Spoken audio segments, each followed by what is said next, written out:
청취자 여러분 안녕하세요. 오늘 저희는 당신이 제공해주신 로버트 그린의 저서 권력의 48가지 법칙, 그중에서도 좀 흥미로운 부분을 깊이 파고들까 합니다. 네, 안녕하세요. 특히 법칙 12인데요. 선별적 정직과 관대함을 이용해 상대방의 경계를 무장해제하라는 내용입니다.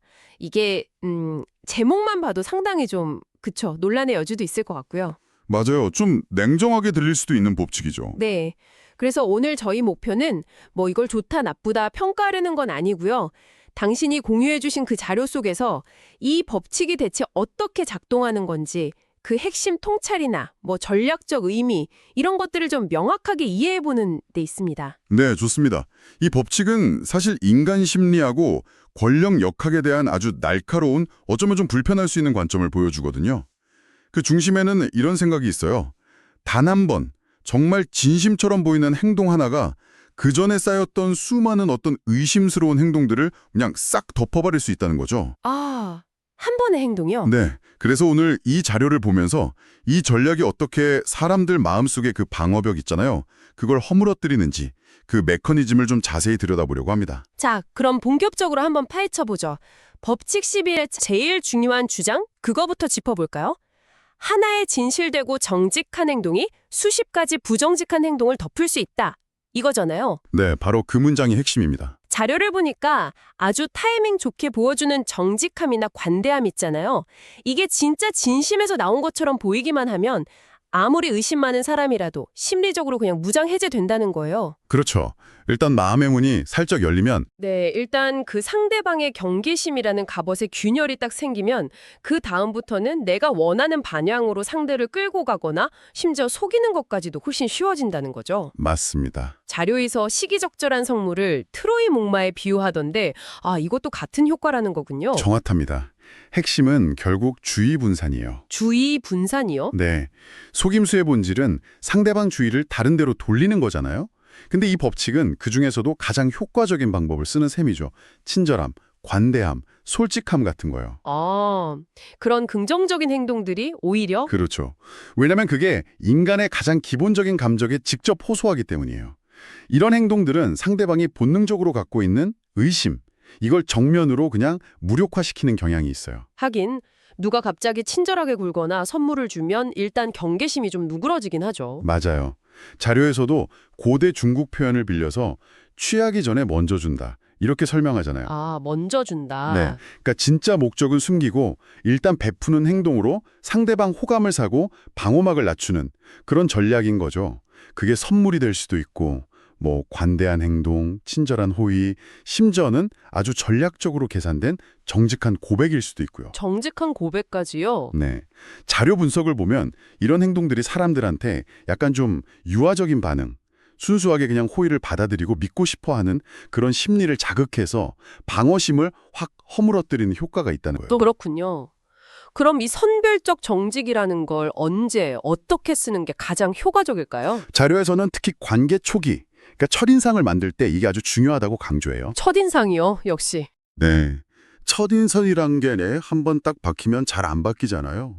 그래서 초반에 이 사람 참 정직하고 믿을만하다 이렇게 딱 각인시키면 나중에 가서 당신의 진짜 의도를 의심하기가 훨씬 어려워진다는 거죠. 일리가 있네요. 여기서부터 이제 이야기가 아주 흥미로워지는데요.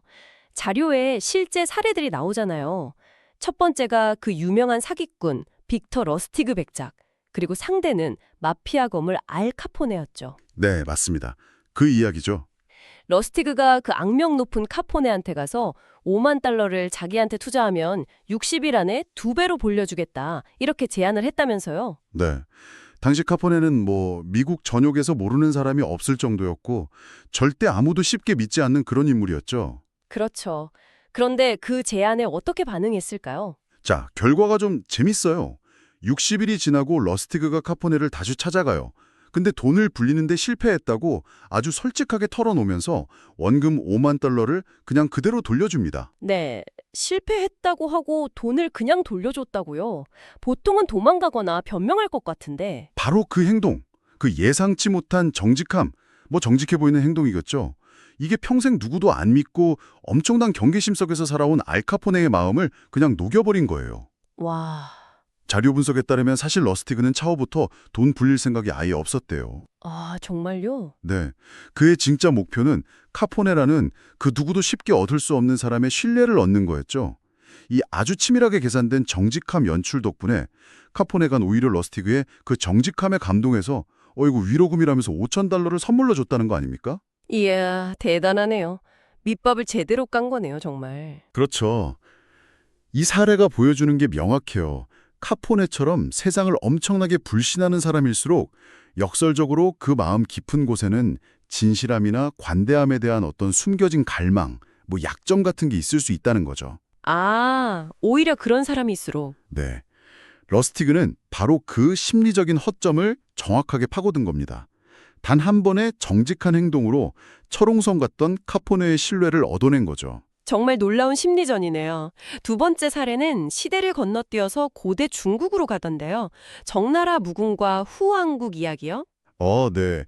그 이야기도 아주 흥미롭죠? 당시 후왕국이 점점 강해지니까 정나라 무궁이 이걸 위협으로 봤다는 거죠. 근데 바로 군사 행동을 한 게 아니라 좀 다른 방법을 썼다면서요. 맞아요. 훨씬 교묘했죠. 먼저 자기 딸을 후 왕국 통치자랑 결혼시켜서 사동관계를 맺어요. 일단 안심시키고. 그렇죠. 그리고 얼마 뒤 조정회의에서 어떤 신하가 지금이 후를 칠 기회입니다. 이렇게 주장을 하니까 무공이 막 격노하면서 후는 이제 우리 형제나 다름없는 나라인데 어찌 그런 불경한 말을 이러면서 그 신하를 사람들 앞에서 처형해버리죠. 와, 자기 신하를요? 네. 자, 그럼 후 왕국 통치자 입장에서 이걸 어떻게 봤을까요? 글쎄요. 자기의 나라 치자고 한 사람을 저렇게 처형까지 하니까 아, 정나라 무궁이 정말 평화를 원하고 진심이구나. 이렇게 생각하지 않았을까요? 정확합니다. 그 관대한 제스처, 즉 결혼과 정직해 보이는 행동, 즉 신하 처형, 이 두 가지가 완벽한 연막이 된 거죠. 후 왕국 통치자는 그냥 완전히 안심하고 국경 방비를 소홀히 하게 됩니다. 아, 결국 속은 거네요. 네. 그리고 불과 몇 주 뒤에 정나라 군대가 그냥 아무 정황 없이 후 왕국을 점령해버리죠. 이야, 이게 바로 선별적인 정직함과 관대함을 전략적으로 딱 결합해서 상대방 경계심을 완전히 무너뜨린 전형적인 사례라고 할 수 있습니다. 자료에서는 이걸 로마 장군 카밀루스가 파리시키인들한테 자비를 베풀어서 저항 의지를 꺾었던 사례랑 연결짓더라고요. 아, 카밀루스 사례도 있었군요. 네, 단순히 군사력으로 찍어 누르는 게 아니라 상대방의 마음, 그 정신을 직접 공략해서 싸울 의지 자체를 없애버리는 훨씬 고차원적인 전력인 거죠. 그렇다면 이 법칙 12가 권력의 48가지 법칙이라는 이 책 전체의 큰 틀 안에서는 어떤 의미를 갖는 걸까요? 이 책 전반적으로 기만이나 외양 관리의 중요성을 계속 강조하잖아요. 맞아요. 그게 핵심 주제 중 하나죠. 이 법칙 12는 그 맥락에서 어떻게 연결될까요? 자료를 보면 권력 세계에서는 자기 야망이나 힘을 너무 노골적으로 드러내면 오히려 위험하니까 겉으로는 좀 품위 있고 공정하고 예측 가능하게 보여야 한다 이런 지적이 있더라고요. 그렇죠. 너무 속보이면 안 된다는 거죠. 실제로 책 서문에서도 완전한 정직함이라는 게 때로는 오히려 해가 될 수도 있고 불필요한 적을 만들 수 있다. 심지어 나는 이렇게 정직해 라고 내세우는 것 자체가 또 다른 권력과시 전략일 수 있다고 경고하고 있고요. 그렇습니다. 법칙 12는 바로 그 지점을 파고드는 거예요. 정직함이라는 가치조차도 절대선이 아니라 상황에 따라 전략적으로 써야 할 도구로 봐야 한다. 이렇게 가르치는 셈이죠. 아, 정직함도 도구다. 네. 아까 강조했듯이 가장 강력한 속임수는 상대방 주의를 분산시키는 거라고 했잖아요. 상대방이 당신이 교묘하게 연출한 그 정직함이나 관대함, 이 미끼에 정신 팔려서 막 감탄하고 안심하는 동안 당신의 진짜 속내나 숨겨진 계획은 전혀 눈치 못 채게 만드는 거.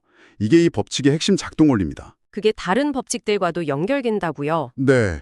예를 들어서 타인의 마음과 정신에 작용하라. 법칙 43은 원칙의 아주 구체적인 실현 방식이라고 볼 수 있어요. 상대방의 감정, 그러니까 친절이나 관대함에 대한 고마움, 안도감 이런 걸 자극해서 그 사람의 이성적인 판단력이나 경계심을 약화시키는 거죠. 감정을 이용해서 판단력을 흐리게 한다. 그렇죠. 그래서 결과적으로 당신의 영향력 아래 더 쉽게 들어오도록 만드는 겁니다. 여기서 중요한 건 이 자료는 이런 행동들을 도덕적으로 좋다 나쁘다 평가하기보다는 순수하게 권력을 얻고 유지하기 위한 전략적 기술로서 분석하고 있다는 점이에요. 그렇군요. 전략 그 자체에 초점을 맞춘 거네요. 하지만 이 법칙이 항상 통하는 건 아니라고 자료에서 또 분명히 짚어주죠. 역적용의 경우. 네, 맞아요. 만능은 아니죠. 어떤 상황에서는 이 선별적 정직 전략이 오히려 독이 될 수 있을까요? 자료를 보니까 결정적인 변수가 바로 그 사람의 기존 평판인 것 같아요. 네, 바로 그겁니다. 평판이 핵심이에요. 만약에 이미 주변 사람들한테 저 사람은 원래 좀 기만적이야, 교활해 이렇게 낙인이 찍혀 있다면 이 법칙을 쓰는 게 효과가 있을까요? 글쎄요. 효과가 있기는커녕 오히려 더 큰 의심만 살 가능성이 높죠. 그렇죠. 사람들은 속으로 저 인간이 또 무슨 꿍꿍이지, 이번엔 또 뭘 속이려고 저러나 이렇게 생각할 거 아니에요. 이미 당신의 그런 성향을 다 아는 사람들한테 뒤늦게 막 순진한 척, 정직한 척 해봤자 위선적으로 보이기 딱 좋죠. 그럼 그런 경우에는 어떻게 해야 할까요? 이때 자료가 제시하는 대안이 좀 흥미로운데요. 차라리 자기 평판을 막 바꾸려고 애쓰지 말고 그걸 그냥 인정하고 이용하라는 거예요. 이른바 정직한 악당, 허니스트 로그처럼 행동하라는 거죠. 정직한 악당이요. 그건 또 뭔가요? 아까 나왔던 빅터 러스티그의 다른 일화가 있어요. 그가 어떤 사업가한테 아주 대놓고 뇌물을 요구했대요. 근데 그 사업가는 러스티그가 원래부터 좀 부정직한 사람이라는 걸 잘 알고 있었기 때문에 오히려 그의 그 솔직한 요구를 더 믿을 수 있다고 판단하고 돈을 줬다는 거예요. 와, 오히려 솔직해서 믿었다고요? 재밌네요. 그렇죠. 프랑스의 전설적인 외교관 탈레랑도 자기의 그 교활하다는 평판을 아주 능수능란하게 역이용했죠. 어떤 때는 명백한 거짓말을 하고 또 어떤 때는 깜짝 놀랄 정도로 솔직한 진실을 말해요. 그러니까 상대방 입장에서는 도대체 이 사람 말 중에 뭐가 진짜 속임수고 뭐가 진짜 진실인지 종잡을 수가 없는 거죠. 혼란스럽게 만드는 거군요. 네. 여기서 우리가 중요한 질문에 도달하게 됩니다. 때로는 자신의 그 안 좋은 평판을 억지로 바꾸려고 하기보다 오히려 그걸 전략적으로 끌어안고 활용함으로써 상대방을 혼란에 빠뜨리고 자신의 그 기만 능력을 유지하거나 심지어 강화할 수도 있다는 좀 역설적인 가능성인 거죠. 오늘은 로버트 그린의 권력의 48가지 법칙 중 12번째 법칙, 계산된 성직과 관대함을 통해 상대의 경계를 허무는 전략에 대해 당신이 제공해 주신 자료를 바탕으로 깊이 있게 한번 탐구해 봤습니다. 오늘 저희 분석은 어디까지나 자료에 나온 전략 그 자체를 이해하고 그 작동 방식을 파악하는 데 초점을 맞췄다는 점 다시 한번 강조하고 싶네요. 네, 맞습니다. 이 전략을 실제로 어떻게 받아들이고 사용할지는 듣는 분들의 판단이겠죠. 네, 이 전략의 윤리적인 문제나 실제 적용에 대한 가치 판단은 온전히 당신의 몫으로 남겨두겠습니다. 네, 자료는 분명 권력 관계 속에서 전략적으로 좀 유리한 고지를 점하기 위해서 우리가 보통 미덕이라고 생각하는 정직함조차 어떻게 선별적으로 사용될 수 있는지 그 점을 보여주고 있습니다. 마지막으로 당신께서 한번 스스로에게 던져볼 만한 질문을 하나 남기면서 마무리할까 하는데요. 네, 어떤 질문인가요? 우리가 살아가는 여러 관계 속에서 누군가가 당신에게 보여주는 아주 명백해 보이는 정직함이나 좀 예상치 못한 관대함, 그 이면에 혹시 오늘 우리가 살펴본 것 같은 그런 계산된 전략적 의도가 숨어 있을 수도 있다. 이런 가능성을 염두에 두는 것이 앞으로 당신이 세상을 보고 사람들의 행동을 해석하는 방식에 어떤 변화를 가져올 수 있을까요? 아마 한 번쯤 진지하게 고민해 볼 만한 지점일 겁니다. 네, 정말 생각해 볼 만한 질문이네요. 오늘 저희와 함께 이 복잡하고도 흥미로운 주제를 탐색해 주셔서 감사합니다.